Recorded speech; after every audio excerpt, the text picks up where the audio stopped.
അല്പനാളത്തെ ഇടവേളയ്ക്ക് ശേഷം പരിശോധനാ ക്യാമ്പയിനുകളുമായി വിവിധ സർക്കാർ വകുപ്പുകൾ രംഗത്തെത്തിയത് വിദേശികളെ വീണ്ടും ആശങ്കയിലാക്കിയിരിക്കുകയാണ്. പാർലമെന്റ് തെരഞ്ഞെടുപ്പിന്റെ ഭാഗമായി ഗതാഗത പരിശോധനകളിൽ അയവ് വന്നിരുന്നു.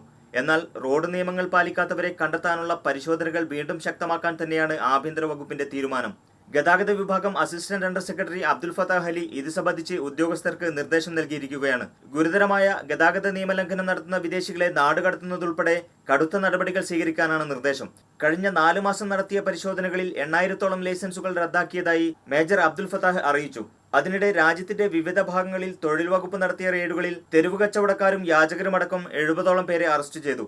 രാജ്യത്തെ 6 പ്രവിശ്യകളിലും പ്രത്യേക ദൗത്യസംഘത്തെ പരിശോധനകൾക്കായി നിയമിച്ചിട്ടുണ്ടെന്നും പിടികൂടുന്നവർക്കെതിരെ നാടുകടത്തൽ ഉൾപ്പെടെയുള്ള ശിക്ഷാ നടപടികൾ സ്വീകരിക്കുമെന്നും പരിശോധനകൾക്ക് നേതൃത്വം നൽകുന്ന തൊഴിൽ വകുപ്പ് ഉദ്യോഗസ്ഥൻ ജലാൽ അൽകൂത്ത് പത്രക്കുറിപ്പിൽ അറിയിച്ചു. സ്പോൺസറുടെ കീഴിലല്ലാതെ ജോലി ചെയ്യുന്നവരെയും ഖാദിം വിസയിലെത്തി സ്ഥാപനങ്ങളിൽ ജോലി ചെയ്യുന്നവരെയും കണ്ടെത്തിയാൽ നാടുകടത്തുകയല്ലാതെ മറ്റൊരു മാർഗമില്ലെന്നും ഇത്തരക്കാർക്ക് തൊഴിൽ നൽകുന്നവർക്കെതിരെയും കർശന നടപടികൾ സ്വീകരിക്കുമെന്നും പത്രക്കുറിപ്പിൽ പറയുന്നു.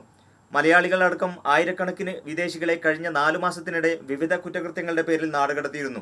സൗദി അറേബ്യയിലെ നിതാഖാത്ത് പദ്ധതിയുടെ സമാന കാലയളവിൽ കുവൈത്തിലും പരിശോധനകളും നാടുകടത്തൽ നടപടികളും ആരംഭിച്ചത് ഏറെ ആശങ്കയോടെയായിരുന്നു പ്രവാസ ലോകം നോക്കിക്കണ്ടത്. മുനീർ അഹമ്മദ്, മീഡിയ